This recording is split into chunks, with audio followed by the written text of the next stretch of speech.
Hi friends, ఈరోజు కీర్తన ఛానల్కి ఈరోజు మనం బాదంతో స్వీట్ తయారు చేద్దాం. వేగంగా ఫస్ట్ బాదం తీసుకోవాలి. బాదం మీద తొక్క తీసుకోవాలి. ఇది నేను తక్కువ క్వాలిటీలో చేస్తున్నాను. ఒక కప్పు పంచదార దీన్ని పౌడర్ చేసుకోవాలి. మిక్సీలో వేసుకోవాలి. పంచదార పౌడర్లో యాలకులు వేసి ఫ్లేవర్ కోసం ఇప్పుడు స్టవ్ మీద ప్యాన్ పెట్టుకుందాం. 1 స్పూన్ నెయ్యి, కొంచెం పాలు వేసుకోవాలి. ఇంత మెత్తగా రావాలి. ఫస్ట్ మనం పంచదార పౌడర్ వేసుకోవాలి. పంచదార పౌడర్ ఇలా కలుపుకోవాలి. మిక్సీ ఆడించింది వేయాలి. దీంట్లో దగ్గరికి వచ్చినంత వరకు కలుపుకోవాలి. ఇలా 1 స్పూన్ నెయ్యి వేసుకోవాలి. దానికి అంటకుండా వచ్చేసింది చూడండి.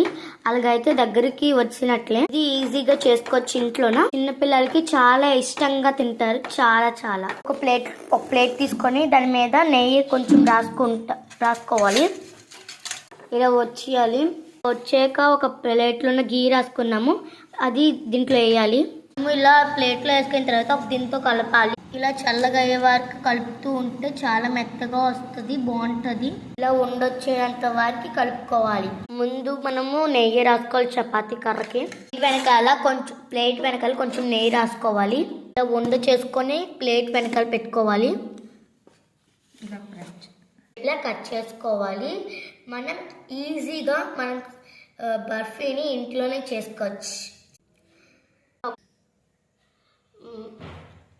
మంచిగా నేనే చేశాను. అంత ప్రాసెస్ నాదే. మమ్మీ నన్ను ఎంకరేజ్ చేసింది. అమ్మాలు ఎప్పుడు మమ్మల్ని ఎంకరేజ్ చేస్తే మనం ఎప్పుడు సాధిస్తాం. నేనే చేశాను కాబట్టి కొంచెం లైక్ అండ్ సబ్స్క్రైబ్. చిన్నపిల్లలు కదా, కొంచెం లైక్ అండ్ సబ్స్క్రైబ్, కామెంట్ చేయండి ప్లీజ్.